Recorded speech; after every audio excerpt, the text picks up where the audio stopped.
¿Soy yo acaso guarda de mi hermano? Génesis 4:9. ¿A qué vergonzoso extremo de insolencia había llegado Caín cuando pudo insultar al Señor Dios de esta manera?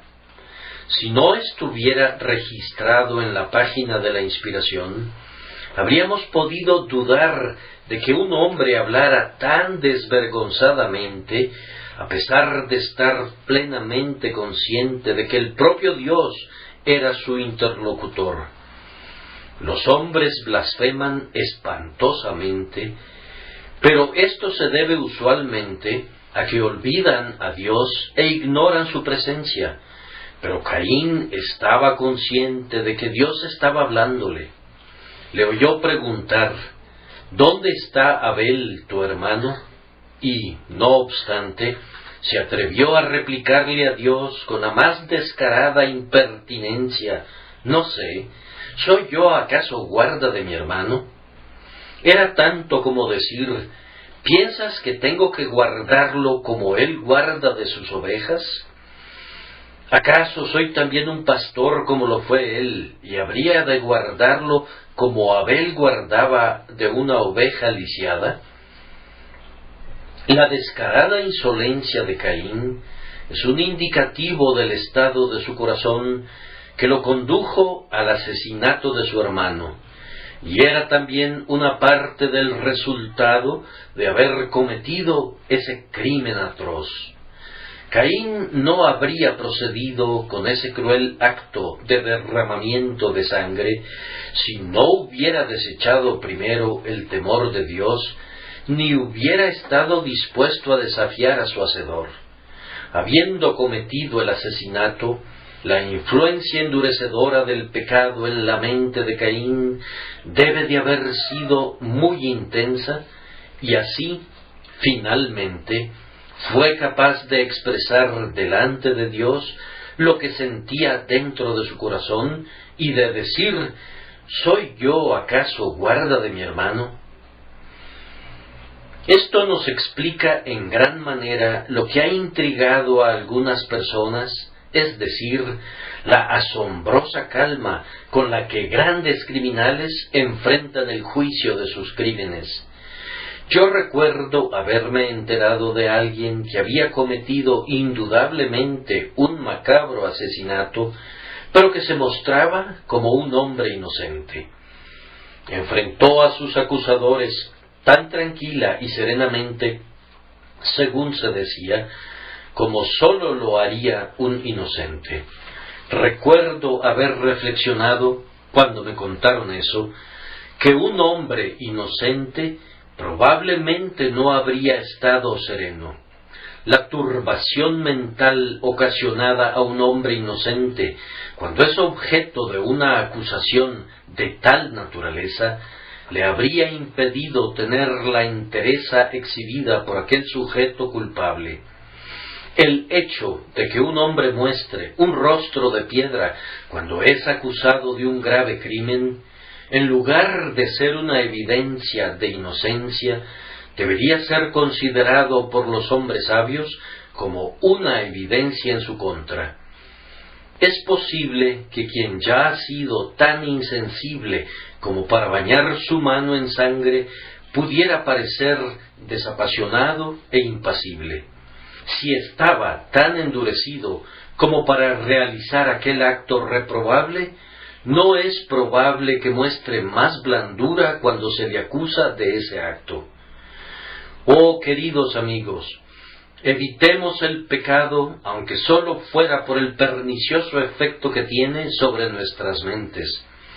Es un veneno para el corazón, embota a la conciencia, la droga, le provoca el sueño, intoxica el juicio y sume a todas las facultades, por así decirlo, en un estado de ebriedad a tal punto que nos hacemos capaces de una monstruosa insolencia y de una ciega impertinencia que nos vuelven lo bastante locos como para atrevernos a insultar a Dios en su cara.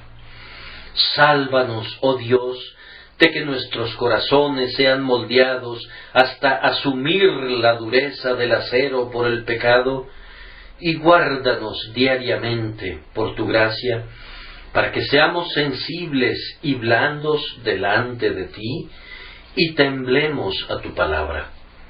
Ahora, hemos de notar aquí que mientras estamos censurando de esta manera a Caín, debemos tener cuidado de no ser culpables nosotros de eso mismo, pues si lo vemos sin ningún prejuicio, cualquier tipo de excusa que le presentemos a Dios no es sino muestra refinada de presunción. Cuando se nos acusa de cualquier forma de culpa, si comenzamos a negarla o atenuarla, somos culpables del pecado de Caín en cuanto a insolencia delante de Dios. Y cuando hay algún deber que deba cumplirse, si comenzamos a eludirlo o tratamos de hacer una apología para la desobediencia, ¿acaso no estaríamos olvidando en presencia de quién estamos? Dios me acusa de lo que he cometido, ¿y seré tan perverso como para intentar negarlo? Me ordena que cumpla con un deber, ¿y acaso comienzo a dudar, a cuestionar y a preguntarme, ¿lo haré o no lo haré? ¡Oh, qué descarada rebelión! La esencia de la traición acecha en cada indecisión de obedecer y mora en cada intento de atenuar nuestra falta una vez que hemos desobedecido.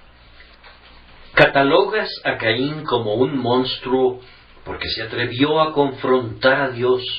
Sin embargo, Dios está presente en todas partes, y todo pecado es perpetrado mientras Él lo está mirando.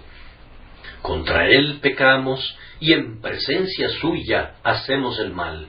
Y cuando comenzamos a disculparnos por el mal cometido o dudamos de cumplir con un deber, estamos desobedeciendo en la inmediata presencia del Señor nuestro Dios. Puesto que, sin duda, hemos sido culpables de este modo, confesémoslo humildemente y pidámosle al Señor que nos dé una gran delicadeza de conciencia para que, de aquí en adelante, temamos al Señor y no nos atrevamos nunca a levantarnos para cuestionar lo que tenga que decirnos. Exactamente lo mismo, sin duda, yace en el fondo de las objeciones levantadas en contra de las verdades de la Biblia. Hay algunas personas que no acuden a la Escritura para quitarle lo que está allí, pero viendo lo que es claramente revelado, comienzan a cuestionarlo y a juzgarlo y formulan unas conclusiones de acuerdo a sus conceptos de lo que debió haber estado allí. Mas antes, oh hombre, ¿quién eres tú para que alterques con Dios? Si Él lo dice, así es. Créelo. ¿No puedes entenderlo? ¿Quién eres tú para que debas entenderlo? ¿Puedes encerrar al mar en el hueco de tu mano o apresar a los vientos en tu puño? Gusano del polvo, el infinito ha de estar siempre fuera de tu alcance. Siempre ha de haber en torno al glorioso Señor algo que es incomprensible, y no te corresponde a ti dudar porque no puedas entenderlo, sino que has de inclinarte humildemente delante de la terrible presencia de aquel que te hizo y en cuya mano está tu aliento. Que Dios nos libre de la presunción que se atreve a decir como Faraón: ¿quién es Jehová para que yo oiga su voz? Y de la profana arrogancia que replica al Señor en el espíritu de Caín. Ahora veamos tranquilamente lo que dijo Caín. Le preguntó al Señor: ¿soy yo acaso guarda de mi hermano? Que el Espíritu Santo nos guíe al considerar esta pregunta. Primero, ha de notarse que el hombre no es guarda de su hermano en algunos sentidos. Hay cierto peso en lo que dijo Caín. Generalmente cada mentira lleva de vida cierta porción de verdad, e incluso en la mayor irreverencia hay usualmente aquí o allá algo de verdad, aunque sea penosamente torcida o distorsionada. En esta atroz pregunta de Caín hay una pequeña medida de razón. En algunos sentidos, nadie es guarda de su hermano. Primero, por ejemplo, todo hombre debe asumir su propia responsabilidad por sus propios actos ante el Dios Todopoderoso. No es posible que un hombre transfiera sus obligaciones para con el Altísimo de sus propios hombros a los hombros de alguien más. La obediencia a la ley de Dios ha de ser cumplida personalmente, pues, de lo contrario, el hombre se vuelve culpable, sin importar cuán santo sea su padre o cuán justa sea su madre. Él mismo habrá de estar sostenido sobre sus propios pies para responder por sí mismo delante del tribunal de Dios. Cada hombre que oye el Evangelio es responsable por lo que ha oído. Nadie más puede creer el Evangelio por él, o arrepentirse por él, o nacer de nuevo por él, o volverse cristiano por él. Él debe arrepentirse personalmente del pecado, debe creer personalmente en Jesucristo, debe ser convertido personalmente y personalmente ha de vivir para el servicio y la gloria de Dios. Cada tonel ha de sostenerse sobre su propia base. Ha habido vanos intentos de transferir la responsabilidad a un cierto orden de hombres llamados sacerdotes o clérigos o ministros, según sea el caso. Pero eso no puede hacerse. Cada individuo debe, por sí mismo, buscar al Señor. Él mismo ha de poner su carga de pecado al pie de la cruz y él mismo debe aceptar para sí a un Salvador personal. No puedes hacer con los asuntos de tu alma lo mismo que haces con los asuntos de tu patrimonio, ni puedes emplear a un sacerdote de la misma manera que contratas a un agente para que te represente. Hay un sustituto y abogado que puede argumentar por nosotros, pero ningún patrocinador terrenal podría servir en cuanto al cielo. Dios exige el corazón, y con el corazón debe creer el hombre para justicia, y además debe hacerlo con su propio corazón, pues nadie puede tomar su lugar. El grandioso Rey exige un servicio personal que ha de ser prestado so pena de eterna destrucción. Ningún hombre puede ser guarda de su hermano en el sentido de tomar sobre sí las responsabilidades de otro. Y además, nadie puede asegurar positivamente la salvación de otro, es más, ni siquiera puede tener alguna esperanza de la salvación de su amigo, en tanto que ese amigo permanezca en la incredulidad. Oh personas inconversas, podemos orar por ustedes, podemos pedirle al Señor que las renueve por su Espíritu, pero nosotros no podemos hacer nada con ustedes y nuestras oraciones no serán respondidas mientras ustedes mismos no hagan una confesión de su pecado y acudan presurosamente a Cristo para su salvación. Es, sin duda, una grandísima bendición tener amigos que llevan los nombres de ustedes en sus corazones delante de Dios. Pero no tengan confianza alguna en las oraciones de otras personas mientras ustedes mismos permanezcan sin orar. Deberíamos estar muy agradecidos cuando otras personas oran con fe por nosotros, pero nunca seremos salvos si nosotros mismos permanecemos en la incredulidad. Ahora, puesto que no podemos convertir a otras personas, nosotros no somos responsables de hacer aquello que no podemos hacer, y en ese sentido, no somos guardas de nuestro hermano tan plenamente como para ser responsables de que acepte o reciba a Jesús. Y aquí permítanme decir a continuación que hacen muy mal quienes se comprometen mediante votos y promesas a nombre de otros en este asunto, cuando en realidad son completamente impotentes.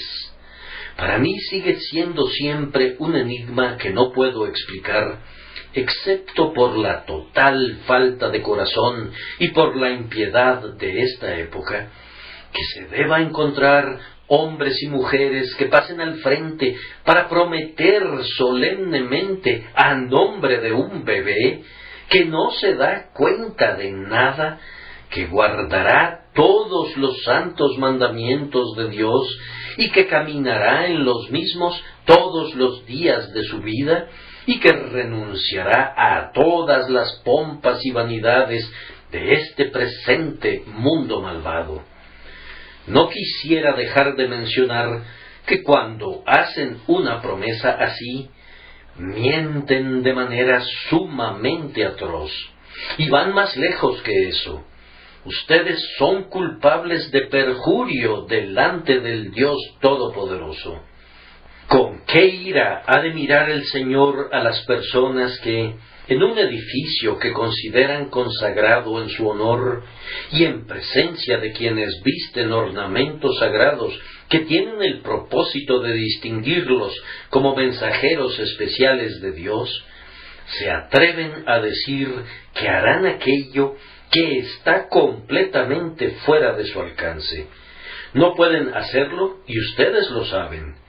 Tal vez ni ustedes mismos hayan renunciado a las pompas y vanidades del mundo. Ciertamente, ustedes no han guardado todos los santos mandamientos de Dios. ¿Cómo podrían hacerlo a nombre de otros? Si ustedes se pusieran allí y prometieran delante de Dios que el niño crecerá hasta alcanzar 1,80 m de estatura, que su cabello será de color rubio y que sus ojos serán verdes, ¿estarían tan justificados al hacer un voto así, como al prometer eso que prescribe el libro de oración? Solo que habría un toque de lo ridículo en torno a ello. Pero en esto no hay nada que yo pueda ver de lo que se pueda uno reír, sino todo que lamentar. Es triste que la mente humana sea capaz de un uso tal de palabras, que se atreva a pronunciar una mentira como un acto de adoración, y que luego regrese tranquila y calmadamente a casa, como si todo se hubiese hecho para agradar a Dios. No, ustedes no pueden ser guardas de otras personas. Por tanto, no se pongan en la terrible posición de prometer que lo serán. Es apropiado decir aquí que el más denodado ministro de Cristo no debe enfatizar tanto la idea de su propia responsabilidad personal al extremo de hacerse inadecuado para su servicio debido a una mórbida visión de su posición. Si ha predicado fielmente el Evangelio y su mensaje fuera rechazado, ha de perseverar en la esperanza y no debe condenarse a sí mismo. Yo recuerdo que hace algunos años, cuando me esforzaba por sentir la responsabilidad de las almas de los hombres sobre mí, me deprimí mucho en espíritu, y de ahí surgió la tentación de renunciar a la obra por causa de la desesperanza. Yo creo que esa responsabilidad debe ser sentida debidamente, y no quiero decir ni una sola palabra para excusar a cualquiera que sea infiel. Pero en mi propio caso vi que podría insistir en tensar las cuerdas de mi naturaleza hasta destruir mi poder de hacer el bien, pues me volví tan infeliz que la elasticidad de mi espíritu me abandonó. Luego recordé que si hubiese presentado el Evangelio fielmente y con apremio ante ustedes, pero aún así lo rechazaran, yo no tendría nada más que hacer al respecto, excepto orar. Recordé que si supliqué denodadamente al Señor que enviase una bendición, y si tratara una y otra vez de suplicar y exhortar a sus propias conciencias para que se reconcilien con Dios, y aún así fallara, no sería considerado responsable por no hacer aquello que no podía hacer, es decir, convertir los corazones de piedra en corazones de carne, o resucitar a los pecadores muertos a una nueva vida. Nuestra responsabilidad es lo bastante onerosa para que la exageremos. No somos padrinos de los hombres, y si ellos rechazaran a nuestro Salvador, a quien predicamos fielmente, su sangre ha de recaer sobre sus propias cabezas. Nuestro Señor no siempre lloró por Jerusalén. Algunas veces se regocijó en espíritu. Ningún pensamiento ha de ocupar con exclusividad nuestras mentes, pues seríamos unos buenos para nada en la vida práctica. Nosotros no somos guardas de las almas de otros hombres en un sentido ilimitado.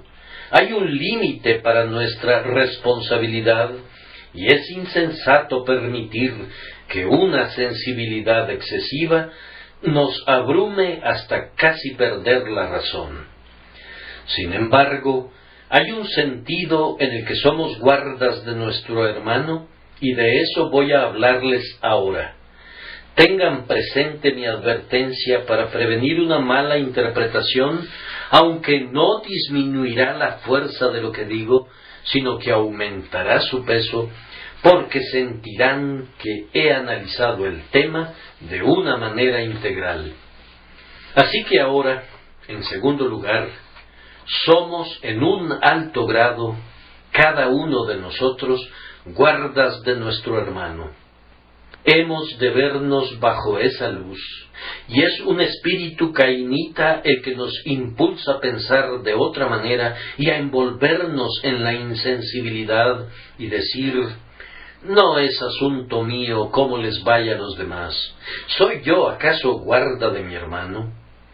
Debemos mantenernos alejados de ese espíritu, pues, primero, los sentimientos comunes de humanidad deberían conducir a cada cristiano a sentir un interés por el alma de cada individuo inconverso. Yo digo común humanidad, pues usamos la palabra humanidad para significar benevolencia.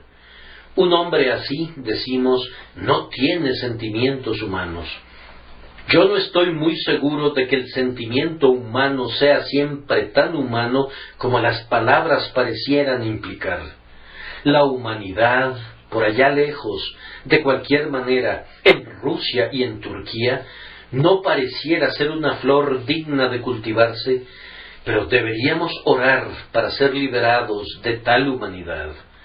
La bestia más terrible en aquellas regiones pareciera ser un hombre.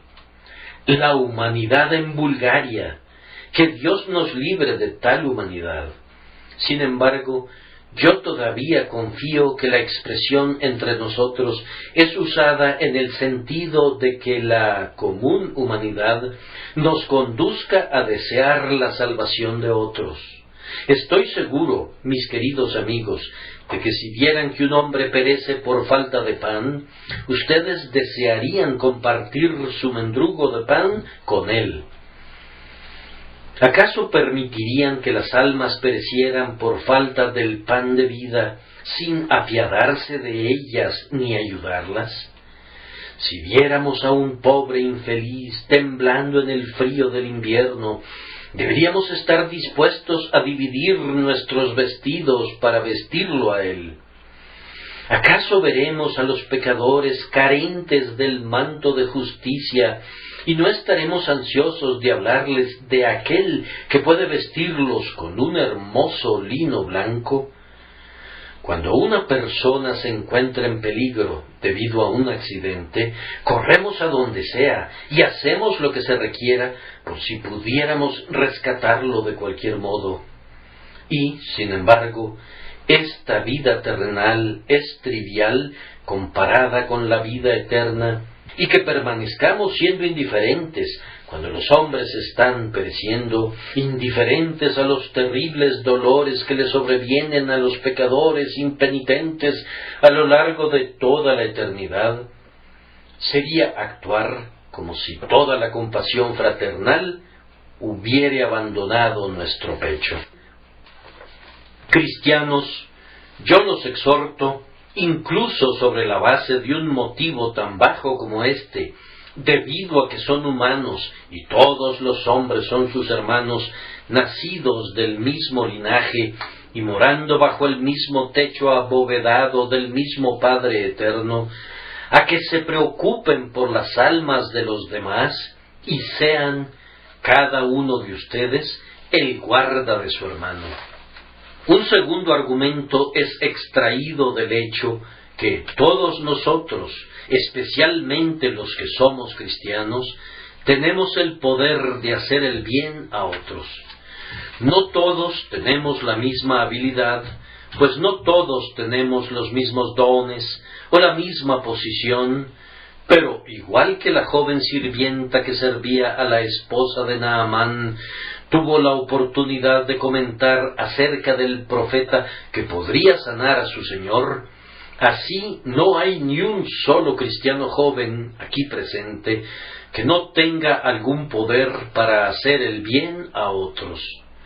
Los hijos convertidos pueden balbucear el nombre de Jesús a sus padres y bendecirlos. Todos nosotros tenemos alguna capacidad para hacer el bien. Ahora, tomen como un axioma que el poder para hacer el bien involucra el deber de hacer el bien. Donde quiera que estén colocados, si pudieran bendecir a alguien, están obligados a hacerlo. Tener poder y no usarlo es un pecado. Al detener tu mano y no hacer aquello que eres capaz de hacer para el bien de tus semejantes, has quebrantado la ley del amor. No necesitas un llamamiento especial para hablarle a un pecador acerca de Jesús. No necesitas un llamamiento especial para acercarte a un niñito y hablarle del amor del Salvador. No necesitas ninguna revelación por medio de ángeles del cielo que te diga que lo que te ha beneficiado a ti mismo beneficiará a tus semejantes. Todo tu conocimiento, toda tu experiencia, todo lo que posees que la gracia te ha dado, exige un retorno en la forma del servicio prestado a los demás. Los judíos eran la nación elegida de Dios, elegidos para guardar los oráculos de Dios para todas las naciones, pero fallaron porque nunca se preocuparon por la implicación de esas grandes verdades para los gentiles, sino que imaginaron que las habían recibido para su propio beneficio especial. El espíritu egoísta creció en ellos de tal manera que cuando fue mencionada la gracia de Dios para los paganos, los hizo enloquecer de ira. Y ustedes, los que son salvos, ustedes le deben mucho a Dios, pero no piensen que son salvos únicamente para su propio beneficio especial. Es un grandioso beneficio para ustedes, pero la gracia les es otorgada como luz para que la den a otros que están en tinieblas. Les es otorgada como el pan que fue dado por el Señor a sus discípulos en el desierto para que lo repartieran entre la multitud, para que todos comieran y fueran saciados. Piensen en esto.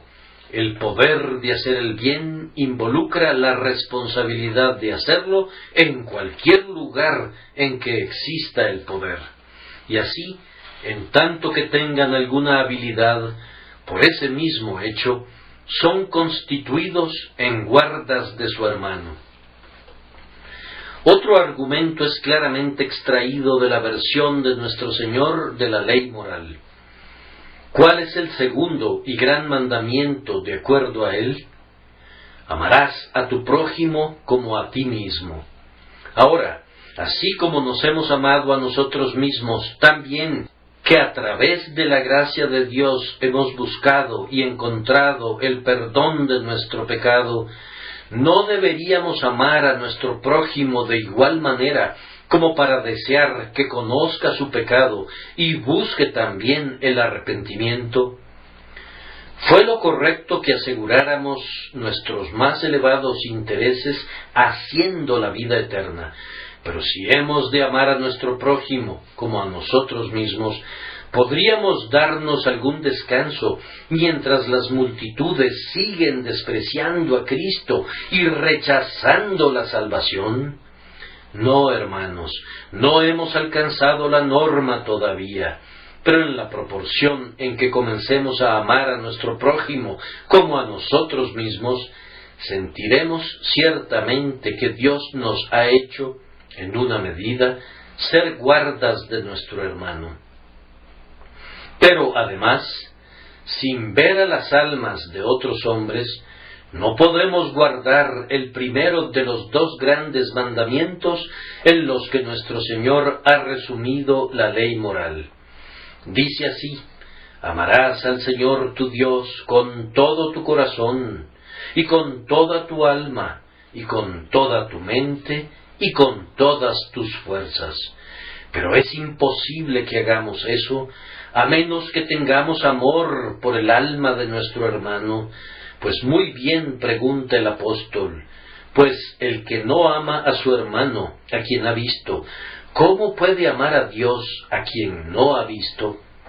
Es muy fácil ponerse de pie y cantar acerca de tu amor a Dios y dejar que la colecta misionera pase de largo mientras tus ojos están contemplando el cielo. Pero si no te preocupas por las almas de los paganos, ¿cómo es que te importa Dios? Es muy bonito estar enamorado de Cristo y tener una dulce experiencia, o pensar que la tienes, y sin embargo, muchos pobres infelices están muriendo en Londres sin el conocimiento del Salvador, y tú puedes dejarlos morir y que se hundan en el infierno sin sentir ninguna emoción. Que Dios nos salve de una piedad así. Es algo muy bonito para mirarse, como la decoración color de oro sobre el pan de jengibre de las antiguas ferias, pero no hay nada de oro en ello. Una religión sin amor no sirve para nada. Aquel que no ama lo suficiente a su semejante como para desear su salvación, ni la tenga por meta con todo su poder, no aporta ninguna prueba de que ama a Dios en absoluto. Piensen en estas cosas y sopesen mis argumentos con objetividad. Algo más. La razón más poderosa para el cristiano tal vez sea que todo el ejemplo de Jesucristo, a quien llamamos Maestro y Señor, apunta en la dirección de que somos el guarda de nuestro hermano. Pues, ¿qué fue la vida de Jesús sino una completa abnegación? ¿Qué se dijo de él a la hora de su muerte, sino que a otros salvó? ¿A sí mismo no se puede salvar? El simple hecho de que haya un Cristo significa que hubo alguien que se preocupó por los demás, y que nuestro Señor se hizo hombre, significa que amó a sus enemigos y vino aquí para rescatar a aquellos que se rebelaron en contra de su autoridad. Si somos egoístas, si convertimos nuestra propia ida al cielo en el único objetivo en la vida, no somos cristianos. Podríamos llamar a quien queramos Señor, pero no estaríamos siguiendo a Jesucristo. ¿Derramas unas lágrimas? ¿Pero lloras acaso por Jerusalén? Las lágrimas por ustedes mismos son algo muy pobre si no hay nunca lágrimas derramadas por los demás. Tú oras y agonizas, pero tu dolor es alguna vez causado por soportar la carga de las almas de otras personas. De otra manera, eres tú semejante a aquel con cuyo nombre Getsemaní ha de estar vinculado siempre en nuestra memoria. Oh, aunque entregáramos nuestros cuerpos para ser quemados, pero no tuviéramos amor por la humanidad, de nada nos serviría. Podríamos adelantar un buen trecho del camino y aparentemente llegar hasta el propio fin del camino en las cosas externas de la religión, pero si el corazón no arde nunca con un deseo de beneficiar a la humanidad, seríamos extraños todavía para la mancomunidad de la cual Jesús es la grandiosa cabeza. Estoy seguro de que es así. No estoy hablando según mi propia mente, sino según la mente de Cristo. Si Él estuviese aquí, ¿qué diría a cualquiera que se llamara a sí mismo su discípulo, pero que nunca levantara su mano o moviera su lengua para arrebatar al tizón de las llamas o para salvar al pecador del error de sus caminos? Debe ser así, entonces. Hemos de ser los guardas de nuestros hermanos. A continuación, consideremos que somos ordenados ciertamente para el oficio de guarda del hermano, porque hemos de rendir cuentas al respecto. Caín fue llamado a rendir cuentas. ¿Dónde está Abel, tu hermano? Quiera Dios, queridos amigos, y especialmente ustedes, jóvenes del Colegio del Pastor, que me pidieron que hablara acerca de las misiones esta noche, que puedan oír ahora al Señor hablándoles y diciéndoles: ¿dónde está Abel, tu hermano? Tomen primero a quienes están unidos a nosotros por los lazos de la carne, que encajan bajo el término de hermanos, porque nacieron de los mismos padres o son parientes cercanos. ¿Dónde está Juan? ¿Dónde está Tomás? ¿Dónde está Enrique, tu hermano? ¿Sigue sin ser salvo? ¿Sigue sin Dios? ¿Qué has hecho por tu hermano en toda tu vida? ¿Cuánto has orado por él? ¿Con qué frecuencia le has hablado seriamente acerca de su condición? ¿Qué medios has usado para su instrucción, para su persuasión, para su convicción? Queridas hermanas, no he de hacerlas a un lado. ¿Dónde está su hermano? Ustedes, hermanas, ejercen un gran poder sobre sus hermanos y más poder todavía del que tienen los hermanos. ¿Dónde, amada hermana? Déjame hacerte la pregunta muy tiernamente. ¿Dónde está tu prole? ¿Dónde está tu hijo? ¿Dónde está tu hija? No es todo lo que pudieras desear, dices tú, pero ¿podrías decir que si tu amado hijo fuera a perecer, tú estarías libre de su sangre? Padre de familia, el muchacho te preocupa. ¿Estás completamente limpio de haber ayudado a sembrar en él los pecados que ahora son tu tribulación? Vamos, ¿has hecho todo lo que debía hacerse? Si en el plazo de una semana tuvieras que seguir el cuerpo de tu hijo en una procesión fúnebre hasta su tumba, ¿estarías lo suficientemente limpio? ¿Muy limpio? Parientes, los pongo juntos a todos ustedes. ¿Están limpios de la sangre de sus parientes? Pues el día vendrá en que se deberá hacer la pregunta muy llanamente: ¿dónde está Abel, tu hermano? Yo sé que no puedes evitar que tal persona viva en pecado y que se haya vuelto un individuo incrédulo o un incorregible. No puedes evitarlo en absoluto, pero, Aún así, has hecho todo lo que debiste haber hecho, tendiente a prevenir el pecado, conduciendo a esa alma a entrar en el camino de vida y paz. Hago una pausa por un momento para dejar que esa solemne pregunta sea planteada ante cada uno de ustedes. Dice el proverbio: la caridad ha de comenzar en casa, y en verdad el amor cristiano ha de comenzar allí. ¿Están barridas nuestras propias casas? En relación a nuestros propios hijos y siervos y hermanos y hermanas, ¿hemos buscado hasta donde nos hubiere sido posible ganarlos para Cristo? Por mi parte, yo desprecio a aquel espíritu que aparta de sus hijos a una madre cristiana y que la lleva a hacer el bien en otra parte, excepto en su hogar. Me da miedo el celo de aquellos que pueden dedicarse a muchos servicios, pero cuyos hogares están descuidados. Sin embargo, algunas veces se da ese caso. He conocido personas muy interesadas en las 7 trompetas y en los 7 sellos, pero que no se han preocupado por los 7 queridos hijos que Dios les ha confiado. Deja que alguien más abra la revelación y tú mira a tus propios muchachos.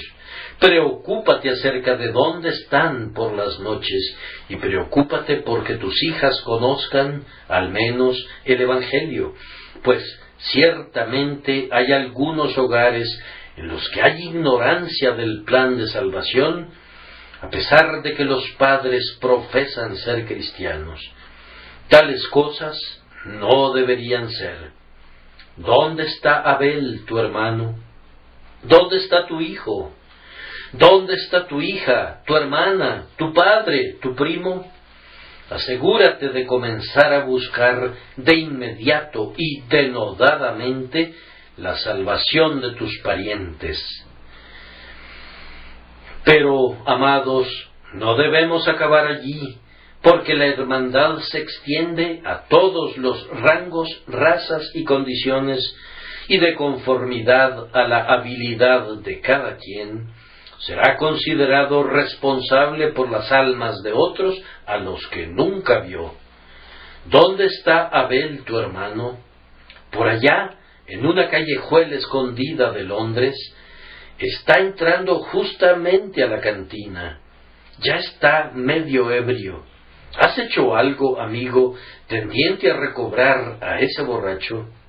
¿Dónde está tu hermana? Tu hermana, la que frecuenta las calles a la medianoche. Te haces para atrás y dices: ella no es hermana mía. Sí, pero Dios puede requerir de tus manos su sangre si la dejas que perezca de esa manera. ¿Has hecho algo para recobrarla? Ella tiene un corazón blando, a pesar de su pecado. Hay muchas mujeres cristianas y muchos hombres cristianos que se atraviesan en el camino de tales individuos ruines, se retraerán con una nota de fariseísmo, sacudirán el polvo de sus pies y sentirán como si fueran contaminados por su simple presencia. Sin embargo, los cristianos deberíamos amar a los que yerran y a los pecadores, y si no lo hacemos, seremos llamados a rendir cuentas por ello. Si tenemos una oportunidad de hacer el bien, incluso a los más viles, y no la aprovecháramos, no estaremos sin culpa. Algunos de ustedes que se enriquecen en Londres, luego se mudan para vivir directamente en los suburbios, y yo no podría culparlos. ¿Por qué no habrían de hacerlo? Pero si dejan el corazón de Londres, donde está la gente trabajadora, desposeída de los medios de gracia, si están contentos de oír ustedes mismos el Evangelio y retiran su riqueza de las iglesias que están batallando en medio de los pobres, Dios les dirá algún día: ¿dónde está Abel, tu hermano? Comerciante citadino, ¿Dónde están los pobres que te permitieron ganar tu riqueza? ¿Dónde están aquellos que después de todo fueron el hueso y el músculo que te hicieron rico, de los que huiste como si hubiesen sido heridos por la plaga y a quienes dejaste morir en completa ignorancia? Oh, pongan mucho cuidado, ustedes, ricos, ustedes, personas en posiciones respetables, para que la sangre de los pobres de Londres no sea demandada de sus almas en el gran día de la rendición de cuentas. Ay, pero Londres no está en todas partes, ni tampoco esta islita de Inglaterra lo es todo. Miren, si pueden, a través de mar y tierra, a la India, donde viven sus compañeros súbditos, y ay, mueren de hambre en esta hora. El día vendrá cuando Dios les dirá a los cristianos ingleses: ¿dónde está el hindú, tu hermano? ¿Dónde está el brahmin, tu hermano? ¿Dónde está el sudra, tu hermano? ¿Y qué respuesta darán los hombres que deberían estar allí y que tienen la capacidad de estar allí? ¿Qué respuesta darán los ricos que deberían ayudar a enviar misioneros para allá, pero que permiten que millones de personas perezcan sin un conocimiento de Cristo y no alzan su mano para ayudarles? Y más allá todavía está ubicada la China. Es muy doloroso pensar en China con sus prolíficos millones que nunca han ni siquiera oído el sonido del nombre de Jesús.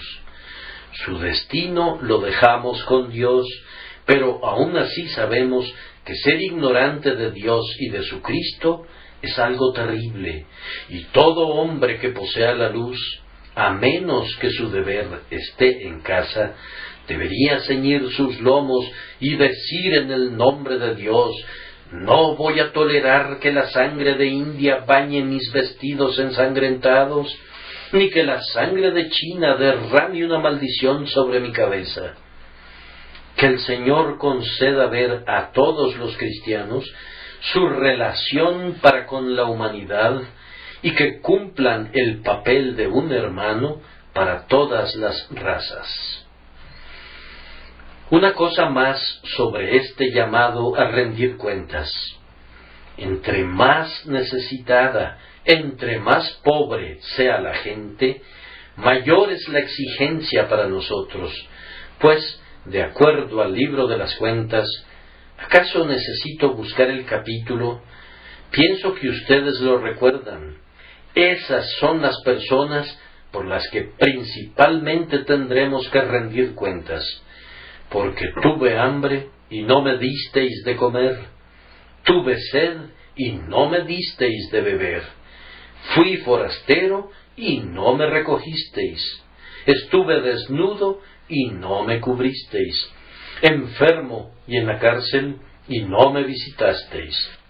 Estos sujetos susceptibles de caridad eran los más carentes y pobres de todos.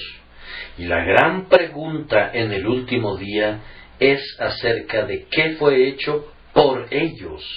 Entonces, si hubiere una nación más ignorante que otra, nuestro llamado es hacia allá.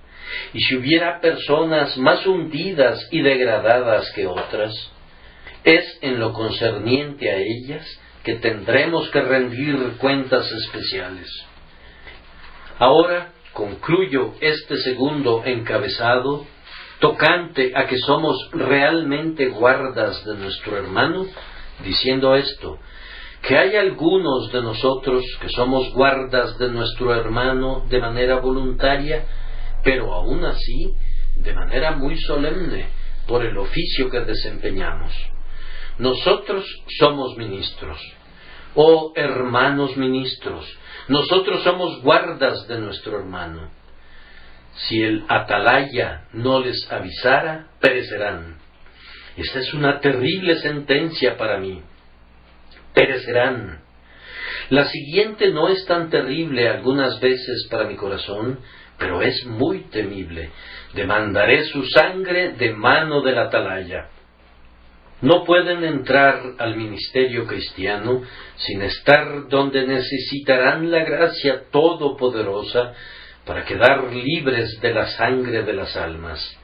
Sí, y ustedes, maestros de la escuela dominical, cuando asumen la responsabilidad de enseñar a ese grupo de niños, entran en la más solemne de las responsabilidades.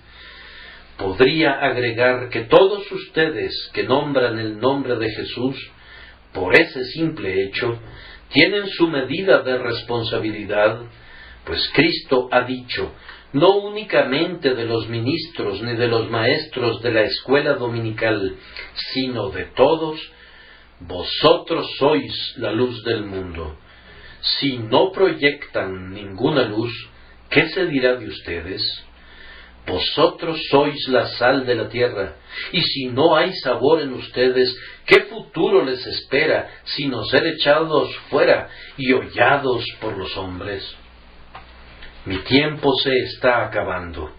Necesitaría mucho más tiempo, pero si dejo con ustedes estos pensamientos, me daré por satisfecho. Sin embargo, he de ocupar un poco más de espacio mientras hablo sobre el tercer encabezado, es decir, que sería una gran presunción de nuestra parte si, de esta noche en adelante, eludiéramos la responsabilidad de ser los guardas de nuestro hermano. Lo voy a poner brevemente bajo una intensa luz. Si rehusáramos cumplir lo que se nos ordena, sería negar el derecho de Dios para legislar y para exigirnos que obedezcamos la ley. Dios ha organizado la sociedad de tal manera que todo hombre que recibe la luz está obligado a proyectarla, y si declinaran ese bendito servicio, prácticamente le negarían a Dios el derecho de exigir tal servicio de ustedes. Estarían juzgando a su juez y pretendiendo gobernar a su Dios. Eso sería un acto de alta traición.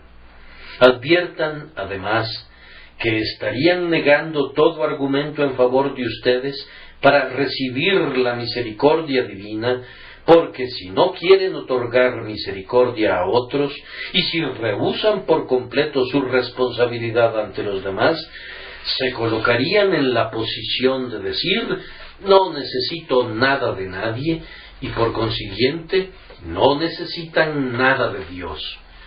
En la medida en que muestren misericordia, en esa medida la tendrán. La pregunta no es, ¿qué será del pagano si ustedes no le enseñan? La pregunta es, ¿qué será de ustedes si no lo hicieran? Si permiten que mueran los pecadores, ¿qué será de ustedes? Allí está el punto. Se ponen fuera del alcance de la misericordia, puesto que ustedes mismos rehúsan concederla. Cuando doblan su rodilla en oración, se maldicen a sí mismos, pues le piden a Dios que perdone sus deudas, así como ustedes perdonan a sus deudores, y así, de hecho, le piden a Dios que trate con ustedes, según están ustedes tratando con otros. ¿Qué misericordia, entonces, podrían esperar? Ciertamente vemos esto también al respecto, que su acto es algo así como echarle la culpa a Dios por su propio pecado, si dejan que los hombres perezcan. Cuando Caín preguntó, ¿soy yo acaso guarda de mi hermano?, quería decir, probablemente, tú eres el preservador de los hombres. ¿Por qué no preservaste a Abel? Yo no soy su guarda. Algunos ponen sobre la soberanía de Dios el peso que descansa sobre su propia indolencia. Si un alma perece sin que se le hubiera enseñado el Evangelio, ¿no podrías echar el peso de ese hecho sobre la soberanía divina hasta que la Iglesia cristiana hubiera hecho todo lo que podía para dar a conocer el Evangelio? Si hubiéramos hecho todo lo que se podía hacer, me refiero a todos aquellos que son creyentes, y a pesar de ello perecieran algunas almas, la culpa recaería sobre esas mismas almas culpables. Pero allí donde nos quedamos cortos, en ese grado somos guardas de nuestro hermano y no debemos acusar al Señor. Y además, me parece que hay una completa ignorancia de todo el plan de salvación en aquel hombre que diga: no voy a asumir ninguna responsabilidad acerca de los demás, porque todo el plan de salvación está basado en la sustitución, en el cuidado de otro por nosotros, en el sacrificio de otro por nosotros, y el pleno espíritu de ello es la abnegación y el amor por los demás. Si tú dijeras: no he de amar, bien, todo el sistema es integral y estarías renunciando a todo. Si no quieres amar, no podrás recibir la bendición del amor. Si no quieres amar, no puedes ser salvado por amor. Y si supones que la fe cristiana te permite ser egoísta y desamorado, y que, sin embargo, te lleva al cielo, cometes un error. No hay una religión así propagada por la palabra de Dios, pues la religión de Jesús enseña que, puesto que Cristo nos ha amado tanto, nosotros hemos de amarnos los unos a los otros, y amar a los impíos al punto de esforzarnos para conducirlos a los pies del Salvador. Que Dios nos conceda que estas palabras tengan un efecto saludable, porque el Espíritu de Dios las aplica a sus almas. Por último, podría resultar que si no somos guardas de nuestro hermano, terminemos siendo asesinos de nuestro hermano. Les pido amablemente que consideren sus pecados antes de la conversión. Quien no hubiere cometido pecados antes de su conversión que hayan lesionado a otros, sería un hombre sumamente feliz. Y hay algunas personas cuyas vidas antes de volverse a Cristo se vieron espantosamente mezcladas con la carrera de otros a quienes han dejado en hiel de amargura para perecer. He visto lágrimas amargas derramadas por hombres que han llevado vidas descarriadas al recordar a otros con quienes han pecado. Yo he sido perdonado, yo soy salvo, me dijo uno de ellos una vez. Pero, ¿qué hay de esa pobre muchacha? ¡Ay! Un hombre ha sido un infiel y ha guiado a otros a la infidelidad, y él mismo ha sido salvado, pero no puede rescatar a aquellos para quienes sirvió de instructor en el ateísmo. Antes de la conversión, tal vez hayas cometido muchos asesinatos de almas. ¿Acaso no debería estimularte eso a buscar ahora, de ser posible, en la medida de tus posibilidades, llevar a Cristo a quienes una vez apartaste de Él, y enseñar la palabra viviente, puesto que una vez enseñaste la palabra letal que arruinaba las almas? Debería brotar de todo esto una abundante reflexión solemne. Oren pidiendo que el poder del Espíritu Santo obre por medio de ustedes para salvación de quienes, por su perniciosa influencia, fueron orientados al abismo. Pero ¿qué se dirá de nuestra conducta desde que hemos sido convertidos? ¿No habremos ayudado a asesinar almas desde entonces? Les diré que un cristiano de corazón frío hace que los mundanos piensen que el cristianismo es una mentira. Cristianos inconsistentes, y los hay, es un infortunio, es una calamidad que los haya. Gente irascible, ambiciosa, personas intratables, burlonas, gruñonas, que esperamos que formen parte del pueblo del Señor. ¿Qué diremos de esas personas? Cuán poco se parecen a su Maestro. Son propagadores de la muerte. Yo en verdad creo que nadie es más dañino que un profesante que a duras penas es un cristiano, o casi un cristiano, y continuamente muestra al mundo su lado malo mientras se jacta de su piedad. ese individuo hastía al mundo con el nombre de Jesús. Hace que al mundo le repugne el nombre de Jesús. Quizás algunos de ustedes se hayan rebelado desde su conversión y han cometido actos que han hecho que el enemigo blasfeme el nombre de Cristo. Los exhorto, por el amor de Dios, a que se arrepientan de esa iniquidad. Miren lo que han hecho. Miren cómo han hecho que otros se descarríen. Revisen eso de inmediato. Ustedes saben que cuando David pecó con Betsabé, se arrepintió y fue perdonado, pero nunca pudo hacer que el pobre Urías, que fue asesinado, reviviera. Urías estaba muerto. Tú pudiste haberte descarriado y dañado a un alma eternamente, pero no puedes revertir ese hecho. Aún así, si no puedes revivir al asesinado, puedes lamentarte por el crimen. Despierten, levántense, ustedes, cristianos indolentes, y pídanle al Espíritu Santo que les ayude a ser el guarda de su hermano de ahora en adelante, hasta donde su poder se los permita. ¿Y no piensan que podríamos haber sido seriamente dañinos para otros al negarles el Evangelio?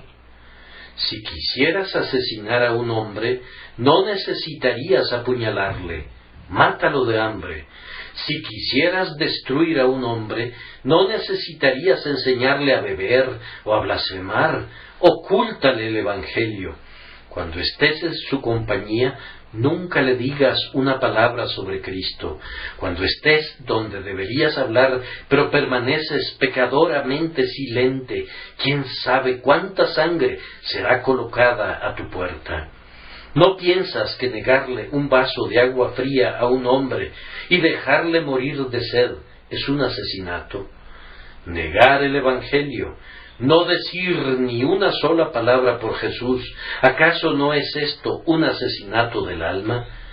Dios lo considera así. Bien, dirá alguien, yo no podría hablar ni predicar. No, pero ¿oras por la conversión de otras personas? Algunas personas tienen también algún dinero confiado a ellas.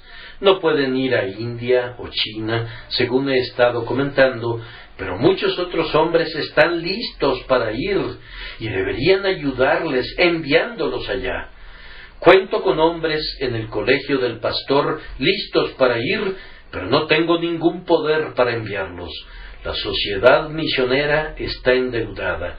No pueden enviar a las misiones a todos los que desearían, y sin embargo, aquí en Inglaterra hay personas con miles de libras esterlinas que nunca requerirán y que sin embargo los paganos podrían morir y perderse antes de que se deshagan de su oro. No hay ningún crimen en todo eso. ¿Acaso la voz de la sangre de tu hermano no clama a Dios desde la tierra? Yo creo que sí clama. No se espera que hagas lo que no puedes hacer, sino lo que puedes hacer. Y ciertamente no puede haber ninguna pregunta acerca de un asunto como este, porque si vieras alguna vez a personas en peligro, si estuvieras en la playa y vieras que un barco se está hundiendo, si fueras capaz de sostener un remo, querrías estar en el bote salvavidas. No hay ni una sola mujer entre ustedes que no estuviera dispuesta a evitarle a su marido esa tarea o prestar su mano para empujar el bote desde la costa pedregosa hasta que fuera lanzado sobre la ola.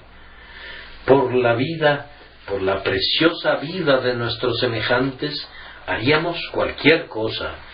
Pero si creemos, como en efecto lo hacemos, que hay un mundo venidero y un infierno espantoso, y que no hay ningún otro camino de salvación excepto por medio de Jesucristo, deberíamos sentir 10 veces más ardor por el rescate de las almas de los hombres de la ira venidera.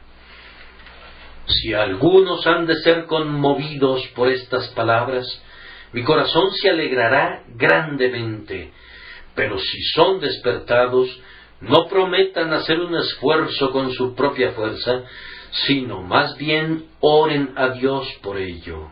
Entrégate a Dios y pide que el Divino Espíritu te conduzca a los caminos de la utilidad, para que antes de que te vayas de aquí, puedas haber llevado algunas almas a Jesús, y a su nombre será la gloria por todos los siglos de los siglos. Amén.